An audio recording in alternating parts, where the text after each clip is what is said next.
Sir,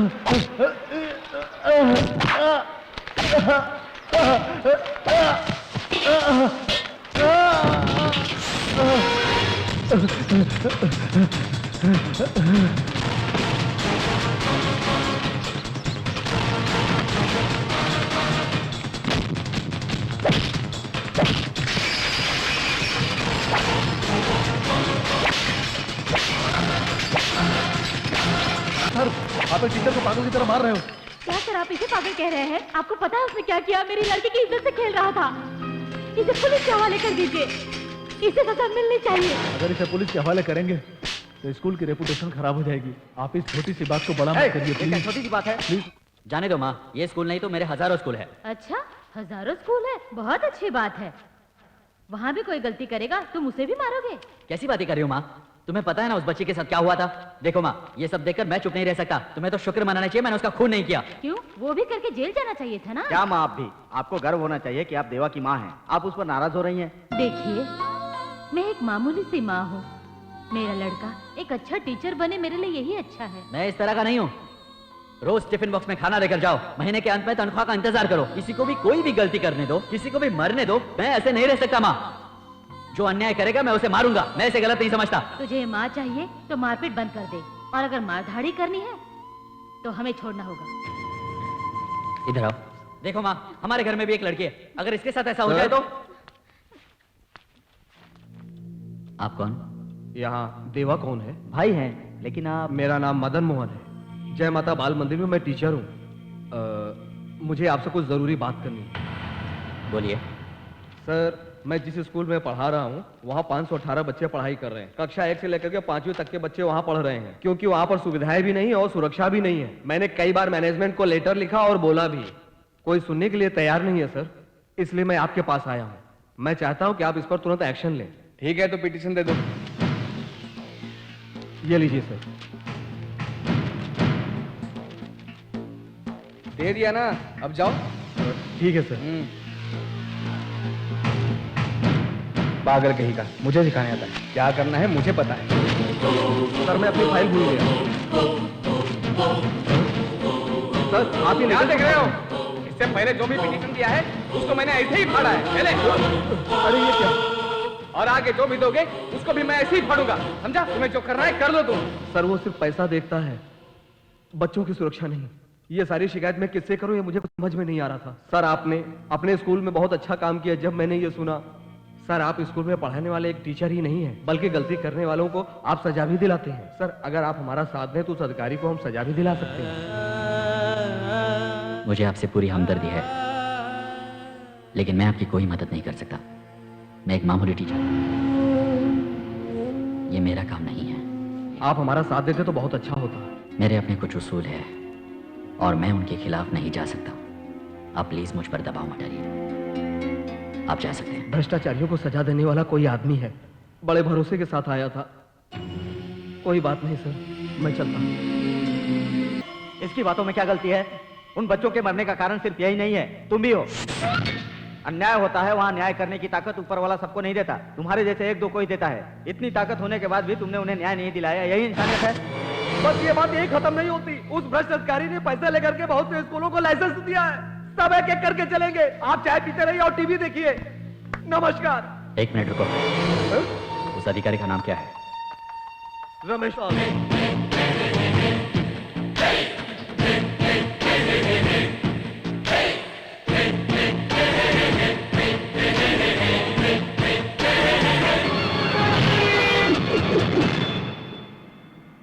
मैं खुद घटनास्थल पे गया हूं, वो देखकर मुझे बहुत दुख हुआ। इंक्वायरी के बाद ही पता चलेगा कि कारण क्या था।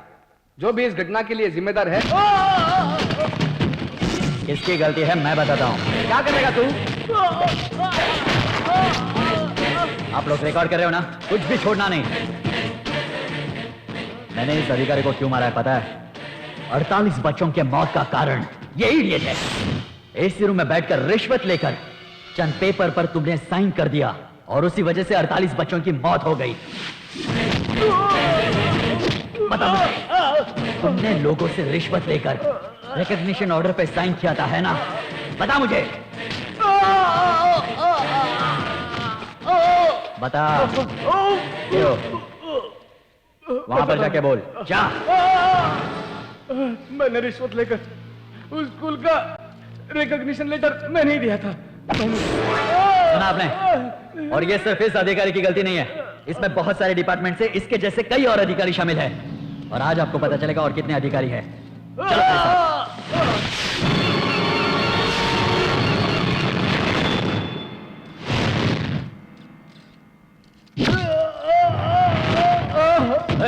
चलो डबे, ध्यान से सुनिए। हमारी सरकार ने यह नियम बनाया है कि हर एक स्कूल की एक एक बिल्डिंग होनी चाहिए और उस बिल्डिंग में होना चाहिए आरसीसी रूफ। स्कूल में कम से कम 2 गेट होने चाहिए। बिल्डिंग सही है या नहीं है देखने के लिए ऑफिसर आना चाहिए। कलेक्टर एक इंजीनियर भी भेज सकता है, फिर वो इंजीनियर स्कूल में आएगा और स्कूल का इंस्पेक्शन करेगा और 3 साल के लिए बिल्डिंग स्टेबिलिटी सर्टिफिकेट देगा। और सर्टिफिकेट देने वाला ये इडियट इंजीनियर है। और इस भले मानस ने रिश्वत खाकर बिना इंस्पेक्शन किए सर्टिफिकेट दे दिया। जो मैं सही बोल रहा हूं ना? हाँ सर, ये सच है। अब नंबर 2।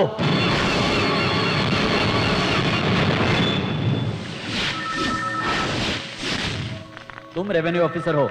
हाँ मैं हूँ। चलो, इंजीनियर के दिए हुए बिल्डिंग स्टेबिलिटी सर्टिफिकेट को लेकर बिल्डिंग लाइसेंस देते हैं। उसके लिए तहसीलदार ऑफिस से एक रेवेन्यू ऑफिसर लगता है, लेकिन इसमें रिश्वत ली। पता क्या किया? उसका झूठा रिपोर्ट सबमिट किया। पता? हाँ सर, मैंने रिश्वत ली है, ये सच है सर। हाँ मैं तहसीलदार बोल रहा हूँ, पहले कवर भेजो फिर बाद में बात करूंगा। कौन हो तुम लोग? तुम्हारा शिक्षक। झूठा रिपोर्ट सबमिट किया रेवेन्यू ऑफिसर ने, तो उसे सजा इस तहसीलदार ने देनी चाहिए। लेकिन शर्म की बात तो यह है कि इसने भी रिश्वत लेकर उन्हें लाइसेंस दे दिया। बता उन्हें, सच बता। 2 लाख रुपया रिश्वत लेकर मैंने ही सर्टिफिकेट दिया था। अगला आदमी।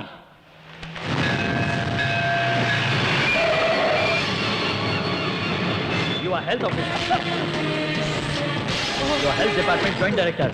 आजा बाहर। बच्चों की सैनिटरी फैसिलिटी और स्वच्छता इन लोगों की जिम्मेदारी होती है। पीने का पानी, खाने की चीजें, ये सब अच्छे हैं या नहीं ये जांच कर ये लोग सर्टिफिकेट देते हैं। लेकिन अपने घर में बैठकर बिना स्कूल का इंस्पेक्शन किए ये लोग सर्टिफिकेट दे देते हैं। क्यों बे? देता है ना? देता है ना? बोल। चल तुमको भी बताओ। क्यों बे? हमने रिश्वत ली है। बस इतने ही नहीं, अभी और भी है। अपना टेप बदल दो।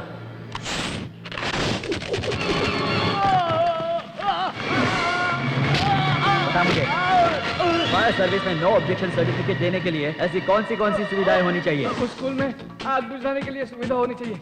अगर आग लगे तो बुझाने के लिए पानी की सुविधा, बाल्टी में मिट्टी। जले हुए स्कूल में ये सब था? तूने ये सब कहाँ देखा होगा?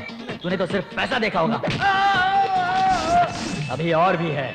मैं डीईओ, एक स्कूल अच्छी तरह चल रहा है या नहीं, बच्चों की पढ़ाई कैसी चल रही है, टीचर ठीक से पढ़ाते हैं या नहीं, ये सब मुझे खुद ही जाकर देखना चाहिए था, लेकिन मैंने नहीं देखा था। डीईओ, चीफ एजुकेशन ऑफिसर हूँ। मेरे नीचे जो अधिकारी काम कर रहे हैं या नहीं वो देखना मैं भूल गया, मुझे माफ कीजिए। ये सब अभी यहाँ पर खत्म नहीं हुआ है। इन सारे अधिकारियों को रिश्वत देने के अलावा जिस क्लास में सिर्फ 25 बच्चे होने चाहिए थे, डोनेशन ले लेकर हर क्लास में 60 बच्चों को एडमिशन दिया जाता है। यह है स्कूल का मैनेजमेंट और इसमें शामिल होते हैं स्कूल के हेडमास्टर और स्कूल का टीचिंग और नॉन टीचिंग स्टाफ। ऐसे रिश्वतखोर लोगों की जान लेकर हम स्कूल के बच्चों की जान तो वापस नहीं ला सकते, लेकिन कोशिश कर सकते हैं कि ऐसा दोबारा ना हो। स्कूल में कोई भी सुविधा ना हो, उस स्कूल को सेंट्रल मिनिस्टर का रेकमेंड करना पूरी तरह से गलत है। मैं सरकार गलत है ये साबित नहीं कर रहा हूँ, लेकिन ऐसे अधिकारी जो सरकारी नियमों का पालन बिल्कुल नहीं करते, मेरे हिसाब से इसमें कलेक्टर भी शामिल है। हेलो, कौन है आप? बाहर चलिए। चल हट। इस लिस्ट में उन रिश्वतखोर 15 अधिकारियों का नाम है जिनकी गैर जिम्मेदारियों ने 48 बच्चों की जान ली, और आप इस जिला के कलेक्टर हो। ऐसे अधिकारियों की गलतियों को माफ करना यह आपकी सबसे बड़ी गलती है। लोग सरकार पर भरोसा करते हैं और सरकार आप जैसे लोगों पर भरोसा करती है, लेकिन अगर इससे आगे आपने ऐसा ही करने की कोशिश की तो आप कलेक्टर हो या उससे कोई ऊपर वाला, मैं उसे नहीं छोड़ूंगा। You will face the consequences. हटो हटो हटो हटो, हट जाओ। मिस्टर देवा, मैं तुम्हें अरेस्ट करता हूँ। क्या सच्चाई का साथ देना गलत है जो आप एक अच्छे आदमी से सवाल कर रहे हैं? अरेस्ट उसके लिए नहीं है। एक डीईओ का खून हुआ है, उसकी वजह से गिरफ्तार किया है एक स्कूल टीचर को। डीईओ के पेट में चोट लगी, उस चोट की वजह से उसकी मौत हो गई, वो मर गया। स्कूल टीचर देवा एक खूनी है, लेकिन उसने यह जानबूझकर नहीं किया। उसने हमेशा न्याय के लिए लड़ाई की है, इसलिए अदालत इस केस में देवा को 3 साल की सजा सुनाती है। भाई, मैं अभी भी बोल रहा हूँ, गलती करने वालों को सजा देने की ताकत सबको नहीं मिलती। ताकत होने पर भी जो अन्याय से नहीं लड़ता। तुम्हारे जीवन का एक अर्थ है, तुमने एक अच्छा काम किया है, और जिन अधिकारियों ने गलत काम किया उन्हें माँ ने क्या कहा? ये सारे शहर वालों के लिए तुम अच्छे हो। माँ की नजर में तुम खूनी हो। मैंने उन्हें बहुत समझाया, लेकिन वो नहीं मानी। ये शहर छोड़कर चली गई। देवा के जेल से छूटने के बाद सब लोग अपनी अपनी समस्याएं बता रहे थे, लेकिन जो सही है वो काम कर रहा था। देवा अपनी माँ को ढूंढने के लिए चेन्नई आया था। उसकी माँ मिली, लेकिन उसे अपना बेटा मानने से इनकार कर दिया। तब उसने अनाथाश्रम शुरू कर दिया। मैं आगे और नाटक नहीं कर सकता, नहीं तो सच में मेरे हाथ पर ऐसे हो जाएंगे। मुझे वही डर है। क्या आपने नाटक किया? पहले आप लोग मुझे माफ कर दीजिए। ये जो अंजलि है वो अनाथ नहीं है, वो बेटी है मेरी। हाँ? ऐसा क्यों किया? मैं तुमसे बात कर रहा हूं। ऐसा क्यों किया? वैसे भी इस लड़की की क्या गलती है? प्यार के लिए तो झूठ बोला है ना। तुम्हें इससे अच्छी दूसरी लड़की नहीं मिल सकती। अगर आपने अंजलि आंटी को यहाँ से भेज दिया तो हम लोग कल से खाना नहीं खाएंगे। अगर इसे नहीं अपनाएगा तो हम सब चले जाएंगे। बाप होने के बाद भी एक लड़की तुम्हारे अनाथाश्रम में रह रही है। इसी बात से पता चलता है कि वो तुम्हें कितना चाहती है। क्या बेटा चुपचाप चले जा रहे हो? इन सबके कहने के बावजूद आप उसे अपनाने के लिए तैयार नहीं है। मुझे अंजलि पसंद नहीं है, ऐसा मैंने थोड़ी कहा।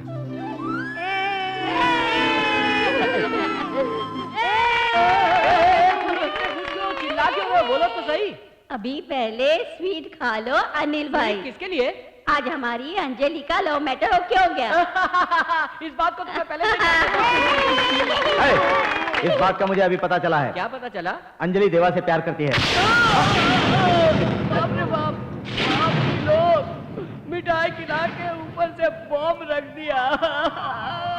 इससे क्या हुआ? अनु जी, कौन है? मैंने अपने प्यार के लिए आपका मिसयूज कर दिया। अब सॉरी भैया। भैया चलो ना। पापी की बेटी हो तुम। जो कुछ भी किया वो बहुत गलत किया। चाचा भाई मामा सब कहोगी। मैंने तुम्हें हिरण की तरह पाल के रखा और तुमने मुझे बकरा बना दिया। मैं बलि का बकरा बन गया हूँ। ऐसी गलती आप लोग मत करना। कौन है? अभी तक तो सब अच्छा चल रहा था। गोद में उठाओ ना। गोद में उठाऊं? क्या बात है मेरी बच्ची? मामा, हाँ? आपको उल्लू बनाया।